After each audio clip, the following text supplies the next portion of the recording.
paparating pa lang yung eleksyon, ayun na pala yung nasa utak ni Digong. Kasi siguro hindi talaga kaya na manalo ni Sara Duterte. Ang original plan is president. Despite na incumbent si Digong, nang mag-announce mga kababayan, leading siya dati sa mga surveys, na mag-announce si Bongbong Marcos, ayun, biglang natuon yung atensyon ng mga tao kay BBM. Kaya si Sara, nakita ninyo pag pinagdugtong-dugtong natin yung kwento, kaya si Sara, siguro napahiya siya, yung mga surveys, hindi na siya leading, para hindi siya mapahiya, nag-umatras na lang siya. Hindi na for president.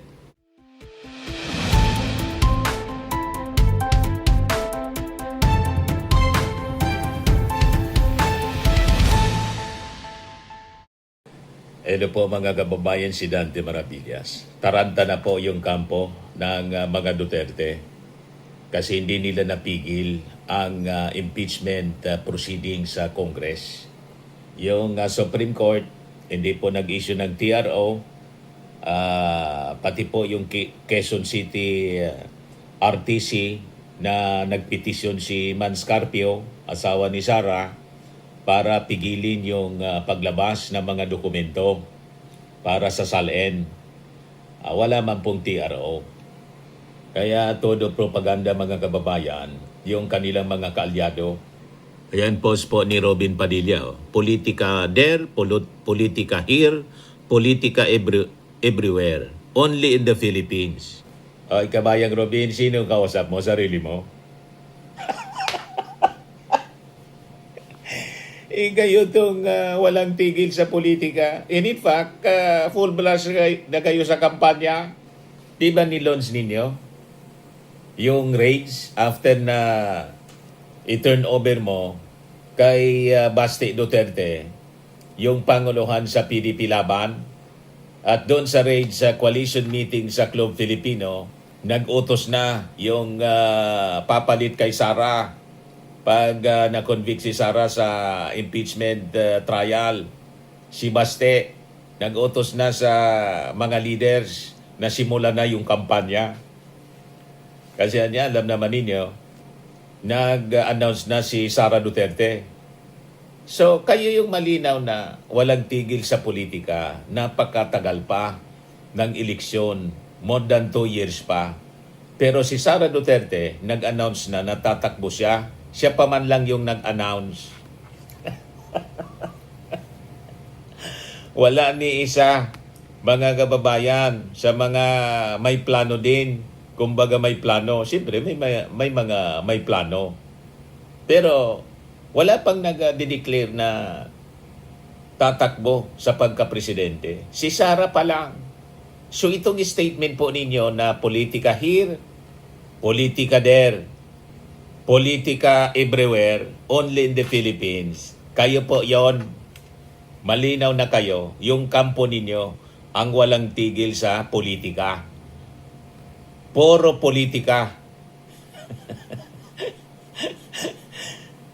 And in fact, katatapos pa lang ng election 2022, politika na pala ang iniisip ni Sara. Iniisip ng kampo ninyo. Yun ang naging revelasyon mismo ni Ramil Madriaga. Yun yung matinding expose, mga kababayan. Yung binasa natin the other day na sulat kamay ni Ramil Madriaga. In-expose niya doon yung mga plano. Pati yung planong lasunin, pag hindi nadala mga kababayan sa mga rallies, destabilization, lalasunin na lang, assassination na po, lalasunin na lang yung ating Pangulong Bongbong Marcos. Matindi po. Ayan report dito sa Manila Times. Sinabi pa ito, sinama niya to sa supplemental affidavit niya. Alleged bagman testifies, Duterte's Marcos had terms share agreement daw. Ang ibig sabihin, kalahati ng term ng ating Pangulong Bongbong Marcos, si Sara na po ang tatapos. Kaya pumayag daw sa unit team yung mga Duterte. Kasi halfway ang plano to make over mga kababayan si Sara Duterte. Ganon, mga kababayan, yung matinding pasabog ni Ramil Madriaga. So ngayon, ang tanong kay Robin Padilla, sino ngayon ang politika here, politika there? Kung hindi kayo, di ba, yung kampo ninyo, yung idol ninyo. Huwag ka ni Robin Padilla. Yan sabi dito, the alleged bagman of Vice President Sara Duterte, Ramil Madriaga, said Tuesday that former President Rodrigo Duterte, his daughter Sara, and their allies plan to have President Ferdinand Marcos Jr. step down by 2025 to give way to her along with contingency plans to remove him if the deal did not materialize. Kaya lalong luminaw, mga kababayan, yung rason kung bakit nabiyak yung unit team. Kasi inambisyon na nila. Tama yung mga duda natin. Una, tanggalin si Martin Romualdez. Inambisyon na ni The Little Girl na booking. Tapos yun na po, nag-resign si Sara as official ng Partido Lakas Inyo CD. Ayon, at tinawag si Martin Romualdez na tambaloslos. Doon nagsimula, mga kababayan. Yun pala, from the very beginning, ayon, yun na yung plano. Kaya nag-slide sa pagiging vice-presidente na ikinasama ng loob ni Ramil Madriaga. Umiyak po si Ramil nang basahin niya yung number 46 sa kanyang affidavit na nag-announce daw si Sara, mga kababayan, na hindi na siya tatakbo for president kundi vice president na lang. Napaiyak si Ramil Madriaga. Tinanong pa doon, bakit kaya niya napaiyak? Sabi ni Jinky Luistro. Ayun, malungkot lang niya ako. Grabe yung iyak, mga kababayan. Kasi pala, yun ang biglang napasok sa kanyang isipan. Nasayang lahat ng kanyang mga sakripisyo. At hindi lang yon, nang mangyari nga po na makulong siya, kinaso siya ni Harry Roque. Yan dahilan kung bakit bumaliktad itong si Harry Roque, si Ramil Madriaga. Ayan tuloy, nadiin si Sara Duterte. You see? So ang kasalanan ito, mga kababayan, kasalanan nila lahat dahil sa pag-aambisyon. Nang humingi ng tulong, hindi siya inintindi ni Sara Duterte. Kaya until today, nakakulong si Ramil Madriaga, biglang bumaliktad ngayon. Talaga yung kamay ng Diyos, mga kababayan, ay nagtatrabaho para ma-expose yung mga masasamang plano. Ito na ngayon, mga kababayan. Binitawan na ni Ramil Madriaga yung bombshell. Kaya sinasabi po ni Robin Padilla na politika here, politika there, politika everywhere, only in the Philippines. Exact description ng kampo nila. Walang tigil sa politika. Ayaw manahimik si Digong. Mga kababayan, day 1 pa lang, pinag-ambisyon na pala. Yan ang laman ng sworn supplemental affidavit ni Madriaga. So sabi dito, in his sworn supplemental affidavit read before the House Committee on Justice kahapon, Madriaga said the supposed agreement was relayed to him by former President Duterte ahead of the 2022 national elections. So ibig sabihin, paparating pa lang yung eleksyon, ayun na pala yung nasa utak ni Digong. Kasi siguro, hindi talaga kaya na manalo ni Sara Duterte. Ang original plan is president. Despite na incumbent si Digong, nang mag-announce, mga kababayan, leading siya dati sa mga surveys, na mag-announce si Bongbong Marcos, ayun, biglang natuon yung atensyon ng mga tao kay BBM.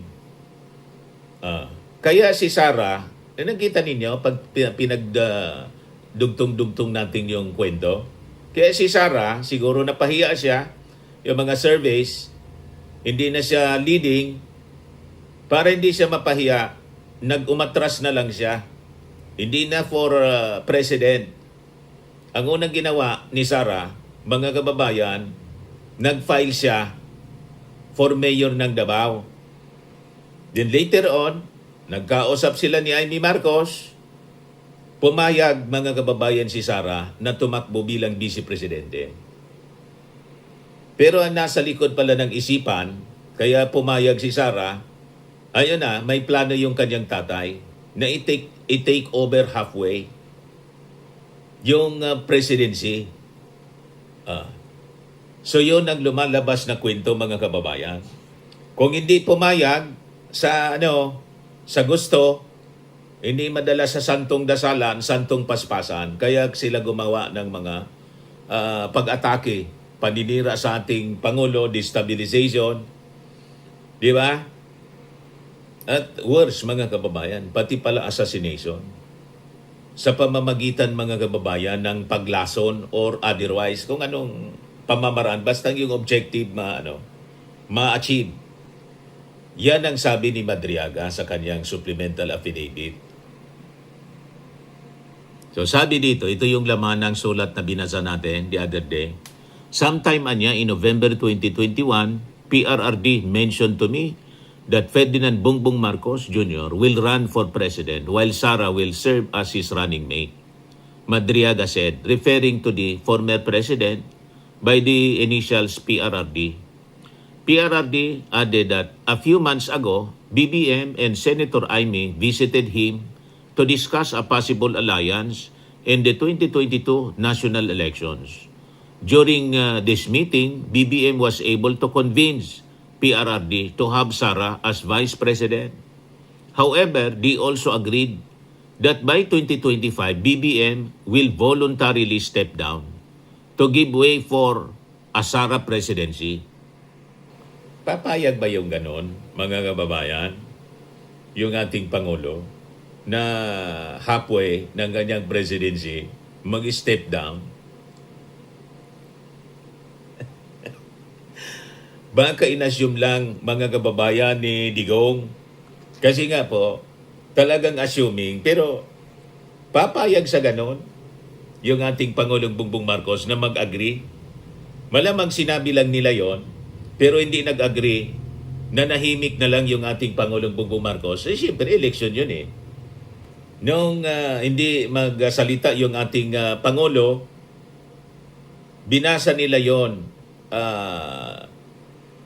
Inassume nila na in agreement, sang-ayon yung ating Pangulong Bongbong Marcos sa kanilang proposal. Malamang ganon.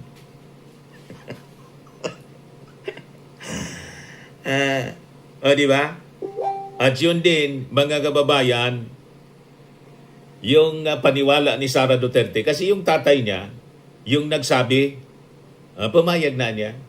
Pero hindi man nagsabi si President Bongbong Marcos, BBM pa lang noon. Hindi man sabi, oo, magkuhan tayo. Possibly ganon. Hindi na lang nagsalita yung ating Pangulo, pero inassume nila na pumayag. Si Sara po, mga kababayan, mismong nag-apply as Vice President ni BBM. At siya pa yung nagsabi, tutulong daw siya. Yan o.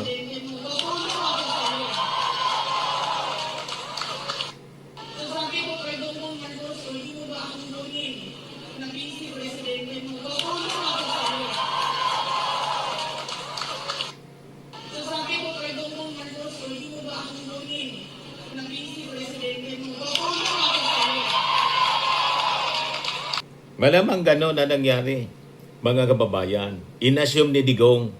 Sinabihan niya yung ating Pangulong Bongbong Marcos, pero hindi man nagsabing oo. Inassume na lang na yung pananahimik ng ating Pangulo pag nanalo ay ibig sabihin payag siya by 2025 o before 2025 mag-step down siya voluntary para i-relinquish kay Sara Duterte. Kasi nga, yung assumption nila, mga kababayan, yung mga Duterte, ang sa isip nila, paniwala nila, nanalo si President Bongbong Marcos dahil sa kanilang suporta.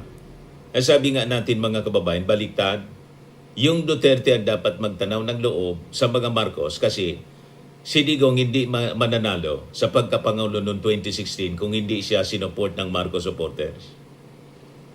Kahit noong 2022, mga kababayan, nang manalo si Sara with 32 million, 31 million doon, mga Marcos supporters. Kaya nga hindi na nangyayari yung destabilization nila. Hindi sila makapag-wage ng people power. Kasi nga po, sino magpi-people power? Natira sa kanila, kili-kili power. Nagsipag-alisan na po. Nang mabiyak yung unity, nagsipag-alisan. Kasi mga Marcos supporters sila. Kukunti lang yung mga DDS supporters. Nakikita natin sa mga kampanya noong 2022. Kukunti lang yung green, puro pula. Yan si Sara lang ang green dyan, puro pula. May nakita ka dyan, may isa pala. May isang green.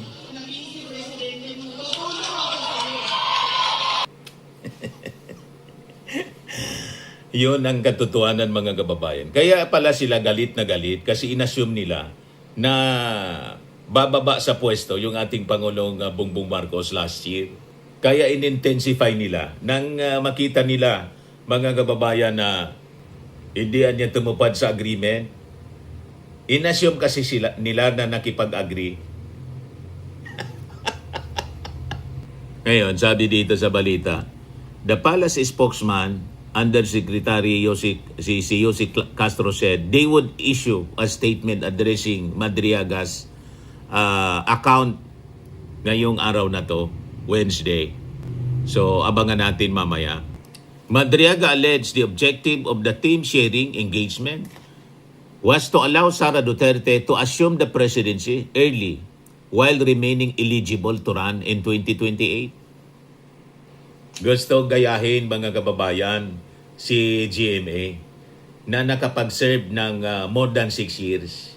Kasi, di ba, nung tanggalin si ERAP through people power to make over si GMA, ayon, nag-serve siya ng remaining term ni ERAP tapos tumakbo. 9 years siya lahat si GMA. Yun ang template na gusto nilang gawin para kay Sara Duterte. So makikita natin dito yung pagiging ganid. Nagets na ninyo, mga kababayan? So sabi dito, after Sara took her oath as Vice President, PRRD had a discussion with retired generals of the Armed Forces of the Philippines where I was also present, sabi ni Madriaga, regarding all possible scenarios for unseating BBM by 2025 in case he reneges on his promise. Kung hindi niya kung hindi tutupad siya sa usapan to step down voluntarily, siguro nung na-sense nila hindi niya. Walang plano niya na mag-step down by 2025. Yun na nagsimula yung destabilization mga kababayan at walang tigil na paninira laban sa ating Pangulo at sa First Family.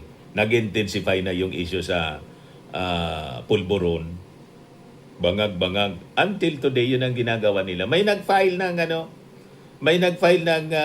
petition sa Supreme Court para puwersahin yung ating Pangulo mga kababayan na magpa-hair follicle daw.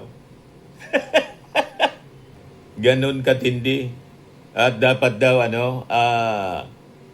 utusan ng Supreme Court ang ating Pangulong Bongbong Marcos na ibunyag yung medical records, pati daw yung mental health ng ating mental condition ng ating Pangulo kung bangag.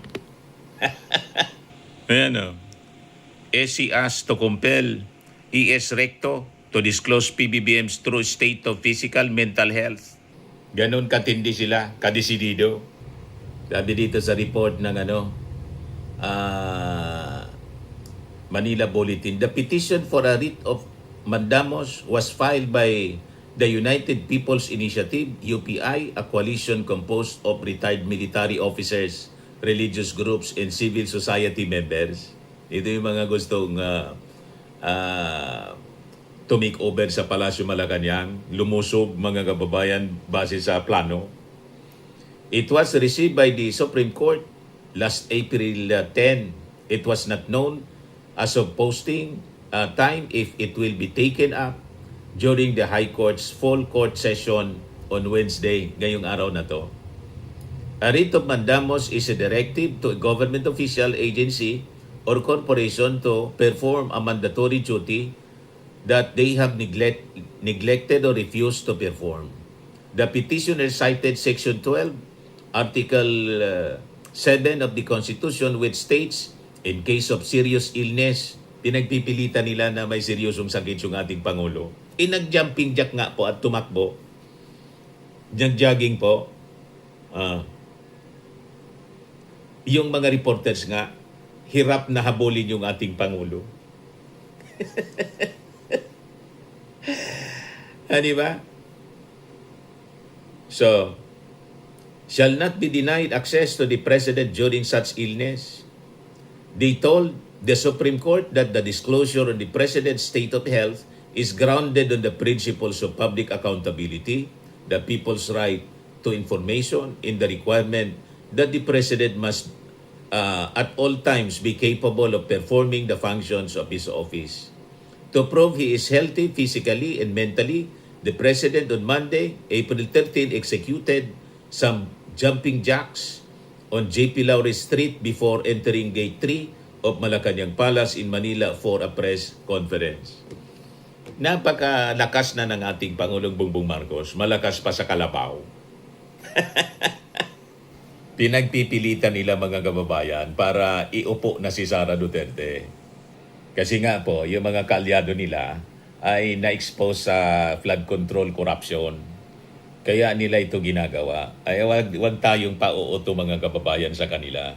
So sabi dito, after Sara Toker Os as Vice President, PRD had a discussion with the retired General of the Armed Forces of the Philippines, where I was also present, regarding all possible scenarios for unseating BBM by 2025 in case he reneges on his promise. The general objective was to ensure that BBM will only serve less than 4 years of his term as President, so that Sara, upon assumption of the presidency, will still be eligible for the presidency. Madriaga alleged that one of the scenarios discussed involved undermining the Marcos administration from within. Kaya pala sunod-sunod yung kanilang mga rallies at yung pinakang malaki, yung sa sa INC, kung saan nagsalita na mismo si Amy Marcos. At gusto na mga kababayan pauwiin pa Ilocos Norte yung kanyang kapatid. Kaya sabi ng ating Pangulong Bongbong Marcos, that woman that you saw on television is not my sister. Kasi hinuda siya ng kanyang sariling kapatid. Siguro, napromisahan ni Sara Duterte kaya siya dumikit. Yan ang rason kung bakit dikit na dikit si Amy. Hindi makaalis, hostage na haros mga kababayan ni Sara Duterte. Kasi siguro, pati si Amy naniwala sa kwento ni Digong. Kaya wala silang tigil sa pagbabanta at lagi nilang sinasabi na malapit na niya na umupo si Sara bilang presidente hanggang ngayon. Ganon ang sinasabi ng mga DDS kasi yun ang pinaniwala sa kanila ni Digong at sa ni Sara. Alam naman po ninyo, lahat ng sasabihin ni Sara pinapaniwalaan ng mga DDS. Hanggang ngayon po, anong pizza na, hindi pa rin makaupo si Sara Duterte base sa sinasabing plano. Ito in-expose ni Ramil Madriaga. So sabi dito sa balita, I remember that one of the plans considered was to sabotage BBM's administrations by using some of BBM's own men, either recommended by PRRD for appointment or allied with the Dutertes, to reveal supposed corruption issues that would serve as a precursor for an impeachment complaint. He added that more extreme measures will also discuss if Marcos refused to step down. In the event that BBM will not voluntarily step down or hand over the presidency to Sara, extraordinary measures of overthrowing BBM will be considered, which include assassination. Matindi po. Mass resignation of government officials. Kaya pala, may mga nag-resign na mga government officials, mangilan-ilan, 2 o 3 siguro yon, tapos biglang pinakalat nila.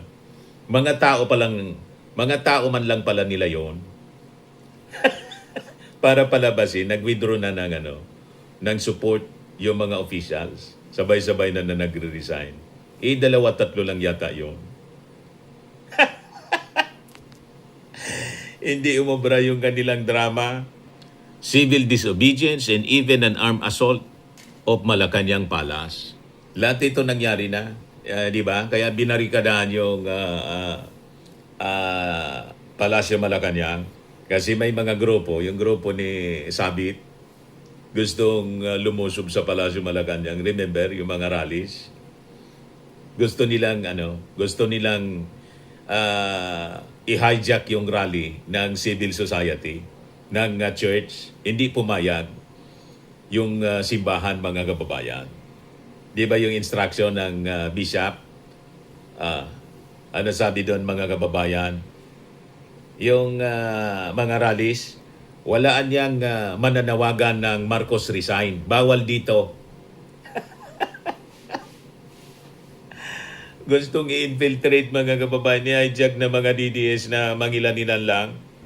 So sabi dito, it was also considered by PRRD to arrange assassination or armed hits of several government officials in order to cause massive civil unrest. The resulting civil unrest will be used as a basis to organize a group of military officers to stage a coup. Madriaga said he was given a role in the alleged plans. So dito natin, mga kababayan, maintindihan kung bakit diniliber ng ating Pangulo si Digong Padahig.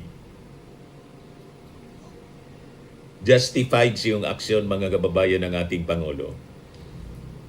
Hindi lang siya nagsasalita, pero alam niya. So ang ginawa niya, mga kababayan, nakipag-cooperate siya sa Interpol, hindi sa ICC kasi hindi man tayo member. Biglang na-deliver po. Doon lalo nagalit yung mga Duterte. So sabi dito, one of my assignments was to recruit civil groups, school clubs, fraternities, criminal groups, and syndicates. Madriaga said his claims directly contradict the Vice President's denial that she had any relationship with him. Her denial of any affiliation with me is absolutely false. She lied under oath in her perjury complaints against me. His affidavit forms part of the evidence being examined by the House of Justice Committee in connection with impeachment complaints accusing the Vice President of, among others, misuse of confidential funds, confidentials, and intelligence funds. In the same hearing of the House Committee on Justice, Madriaga said the 125 million in confidential funds of the OBP in 2022 was not spent in 11 days, as previously reported, but it was disposed of in less than 24 hours. 18 hours nga lang daw. Siya mismo yung nag-deliver. Yung nauna niyang affidavit po. Dineliver niya doon sa mga dapat pagbigyan ng pera. So, doon natin makikita kung bakit puro piki yung pirma po sa acknowledgement receipts, puro chichiria. So, tama po, si Kwan nga po yung missing link, itong si Ramil Madriaga. Kaya pilit nilang dinidestroy yung credibility ni Ramil Madriaga. Anyway, mga kababayan, makikita naman natin po yung kanyang testimony, yung pagbasa niya ng affidavit niya, napakahaba, di ba? At tanungin for clarification ng mga members ng House Committee, buwelo niya. Walang mali, mga kababayan, sa kanyang mga familiar siya talaga, may personal knowledge siya. Hindi tulad ng affidavit ni Gotesa na mas familiar pa si Marcoleta kaysa sa nag-execute mismo na si Gotesa. At afterwards, hindi na nagpakita. So, alatado na planted talaga or paid witness, mga kababayan. Ito, kita ninyo. Wala siyang inihingi na anumang kapalit. Kaya yung mga pinapakalat na may kapalit daw, yan sinisira ni Kay Picho tapos ni Lorraine Badoy. Bangags offered to Ramil Madriaga lie about the BP in exchange for presidential pardon. That was what our BGMP asset told me. Mismong sinabi niya, walang kapalit. Iyon ang mismong sinabi doon sa walang promise o pardon o kung ano man. Itinanong mismo kay Ramil Madriaga kahapon doon sa hearing. Okay po, voluntary act niya ito, mga kababayan, kasi sumama yung kanyang loob doon sa ginawa sa kanya ni Harry Roque. Nadamay tuloy at inabandon siya, mga kababayan, na kulong, pinabayaan siya. Humingi siya ng tulong kay Sara Duterte, inabandon siya. Yon ang kanyang dahilan, mga kababayan, kung bakit siya ganito. Ganon yung kanyang ginawa. Okay na po yung ating kwento. Yung kwento natin, base sa kwento ni Madriaga. Okay po? Hindi natin gawa-gawang kwento. Hindi tayo sanay sa pag-fabricate ng mga kwento, mga kababayan. Ako po si Dante Maravillas. Bye-bye po. God bless.